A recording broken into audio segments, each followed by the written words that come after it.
2024 में जो पंजाब में स्थितियाँ हुई है वही 2024 में हम करेंगे इन नेताओं की। ਦਿੱਲੀ ਦੇ ਵਿੱਚ ਇੱਕ ਸੰਘਰਸ਼ ਵਿੱਢਿਆ ਗਿਆ ਕਿਸਾਨਾਂ ਵੱਲੋਂ, ਉਹਦੇ ਵਿੱਚ ਤੁਸੀਂ ਕੀ ਯੋਗਦਾਨ ਪਾਇਆ ਤੁਸੀਂ ਹੁਣ ਤੱਕ? ਕਿੰਨੀ ਵਾਰ ਉੱਥੇ ਗਏ ਹੋ, ਕਿੰਨਾ ਟਾइम ਲਾ के आए हो? नर्मदे जी हैं, मैं उसके 5-5 किलोमीटर आसपास जो शराब का ठेका है, नशा है, वो नहीं जाने दूंगा। लेकिन यहाँ तो देखा जाता है जो दारू पीने वाले हैं वो नर्मदा जी के अंदर जाकर ही उसी का पानी डालते हैं बीच में।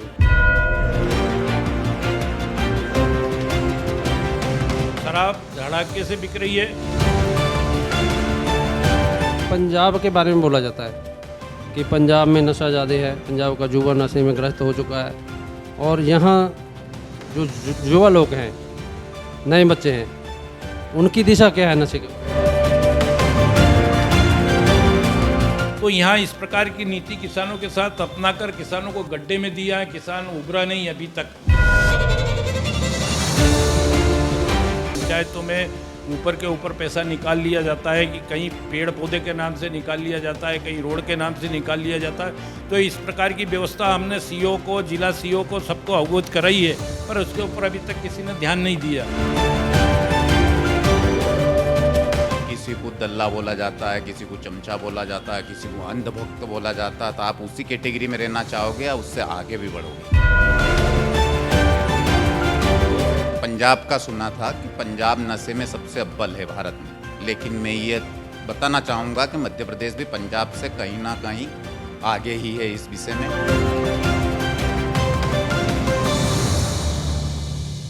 हाँ जी दर्शकों, मैं हरदीप सिंह कड़ैल, पंजाबी विरासत USA।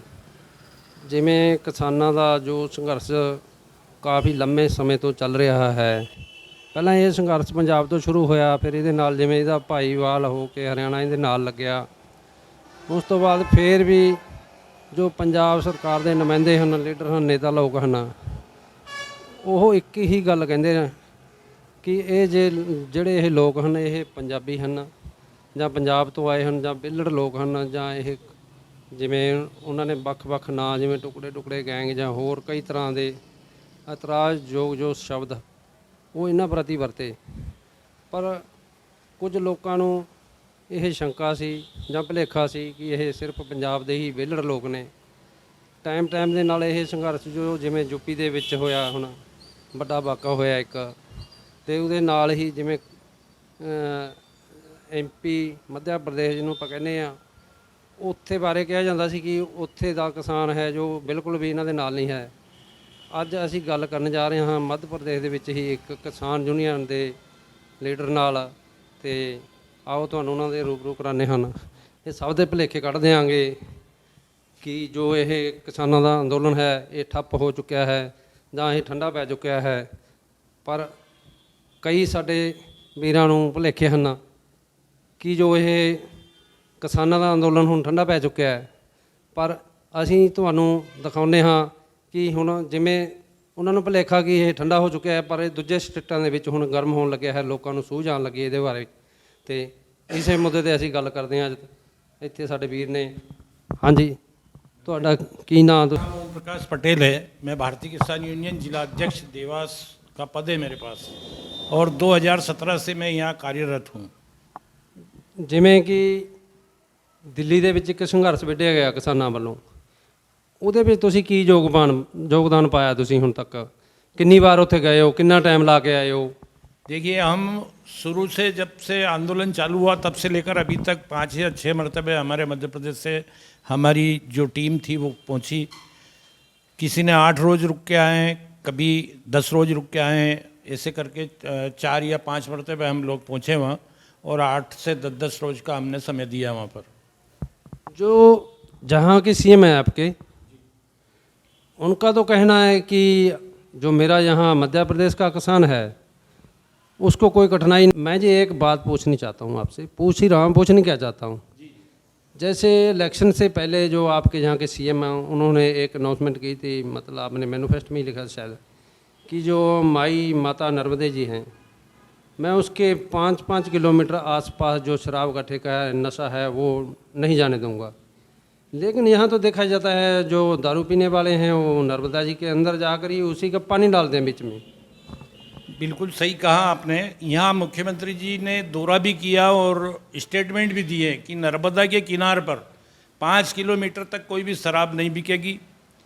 वो आज स्थिति यह है कि हर गांव में, हर जगह आपको नर्मदा के किनार पर मात्र नर्मदा जी में आपको शराब मिल जाएगी। हर गांव में दुकान मिलेगी। मतलब कोई ऐसा गांव नहीं है यहाँ क्षेत्र में कि जहाँ शराब नहीं मिलती हो। शराब धड़ाके से बिक रही है। दूसरा, नर्मदा का जो रेती का उत्खनन है वो भरमार चल रहा है, उस पर किसी प्रकार का अंकुश नहीं है। हमने कई मरतबे यहाँ वो चलाया आह्वान कि इस जो ओवरलोड डंपर है उससे प्रतिदिन दुर्घटनाएं होती है। वो ना तो दुर्घटना रुकी, वो ना ओवरलोड डंपर रुके। ये बात तो जो रेते की बात आप कर रहे हो ना, ये तो सरकारों का ही हक होता है इस पे, सभी जगह ऐसे ही चलता है, इसको छोड़िए। एक बात और है कि जैसे पंजाब के बारे में बोला जाता है कि पंजाब में नशा ज़्यादा है, पंजाब का युवा नशे में ग्रस्त हो चुका है, और यहाँ जो युवा लोग हैं, नए बच्चे हैं, उनकी दिशा क्या है नशे के बारे में? देखिए, अभी प्रॉपर हमारे खाते गांव में अभी ड्रग्स पकड़ाई गई यहाँ अपने कृषि उपज मंडी में। तो यहाँ नशे के इंजेक्शन भी लगते हैं। पुलिस पूरी तरह मुस्तैद है और पकड़े भी हैं उनने। तो नशे की आदत तो मध्य प्रदेश में भी काफ़ी है। जो मध्य प्रदेश वो आपके पंजाब की बोल रहे हैं उतना तो नहीं, फिर भी बहुत कम में है और खूब चल रहा है नशे का मार। यहाँ मध्य प्रदेश में भी शराब सबसे ज़्यादा है। क्या जो पहले सीएम थे कमलनाथ, उनकी सरकार है जो गिराने से, ये एक नई सरकार खड़ी करने से कोई फ़ायदा हुआ है आपको? नहीं नहीं, और ज़्यादा नुकसान हुआ है। सरकार तो कोई सी भी हो, कांग्रेस की हो या बीजेपी की हो, उसमें किसानों को गर्त में ही डाला है। कमलनाथ जी की सरकार थी, उन्होंने 20 लाख किसानों के कर्ज माफ़ी की जो घोषणा की थी उनने की भी, लेकिन जिनका दायित्व बनता था उनका तो कर्ज माफ़ हुआ नहीं। वो तो बेचारे इंतजार में रह के वो होल्डी हो गए। इससे पहले मुख्यमंत्री जी ने 4 किस्तों में ऋण, 0 ऋण के ऊपर जिला सहकारी से लोन दिलाया था, उसमें 4 किस्तों में पैसा लेना था। तो यहाँ इस प्रकार की नीति किसानों के साथ अपनाकर किसानों को गड्ढे में दिया है। किसान उभरा नहीं अभी तक, ये मेरे देखने की स्थिति है। जैसे पंजाब के जो किसान हैं वो इस समय जो 2022 का आगे इलेक्शन आ रहा है, इस समय किसी भी पार्टी के लोगों को, लीडरों को, नेतागण लोगों को अपने गांव में नहीं घुसने दे रहे। उनका कहना है जब तक वो काले कानून वापस नहीं करोगे आप, हम आपको हमारे गांव में नहीं घुसने देंगे। और एक कुछ लोग, कुछ नेता किसानों के ऐसे भी हैं जो बोल रहे हैं कि खुद ही इलेक्शन लड़ो, अपनी ही पार्टी बनाओ। यहाँ स्थिति वैसे तो देखने में तो काफ़ी कमज़ोर लगती है किसानों की, जैसे किसान यूनियन है या कुछ भी है, जो भी यहाँ की जथेबंदियाँ हैं। आपका इनके बारे में क्या कहना चाहते हो कि जैसे पंजाब जैसे ही आप कोई करना चाहते हो या कोई? देखिए, हमारे यहाँ तो 78 वर्षों से सांसद बीजेपी के लिए बनते आए हैं, लेकिन आज तक हमारे क्षेत्र में किसी भी प्रकार की कोई सौगात इन लोगों ने दी नहीं। हमने उसका विरोध किया है और हम विरोध करेंगे। आने वाले चुनाव में 2024 में जो पंजाब में स्थिति यहाँ हुई है वो ये 2024 में हम करेंगे इन नेताओं की। क्यों कि हमारे को ठग के ये वोट लेते हैं, वोट लेने के बाद जैसे दूध में से मक्खी निकालते हैं इस प्रकार निकाल के फेंक देते हैं किसानों के, और कुछ नहीं। और जो इनके ही जो पार्टी के लोग हैं वो वाहवाही करते हैं, बाकी किसानों की आज तक किसी ने नहीं सुनी। कोई भी पार्टी हो, हम उसका विरोध करेंगे। 2024 में तबीयत से विरोध करेंगे, गांव-गांव विरोध करेंगे, इनका बहिष्कार करेंगे। जैसे आज भी पानी गिर रहा है कुछ जगहों पे यहाँ मध्य प्रदेश में, और काफ़ी गांव तो ऐसे हैं जो थोड़ी बारिश होने के बाद, बारिश बहुत दूर होती है और गांव का रास्ता बंद हो जाता है। अभी भी किसी किसी गांव में तो मतलब रास्ता पक्का नहीं हुआ।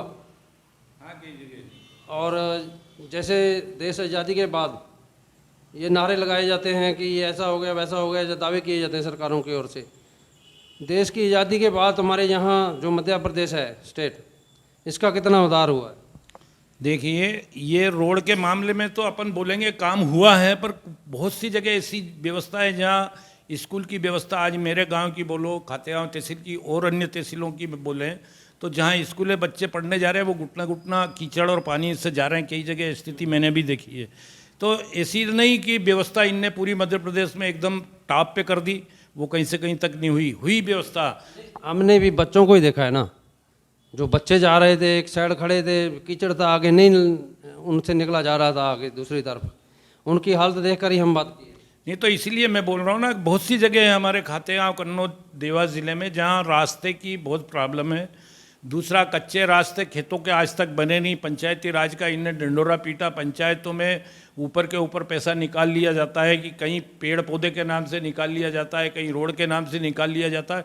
तो इस प्रकार की व्यवस्था हमने सीओ को, जिला सीओ को, सबको अवगत कराई है, पर उसके ऊपर अभी तक किसी ने ध्यान नहीं दिया।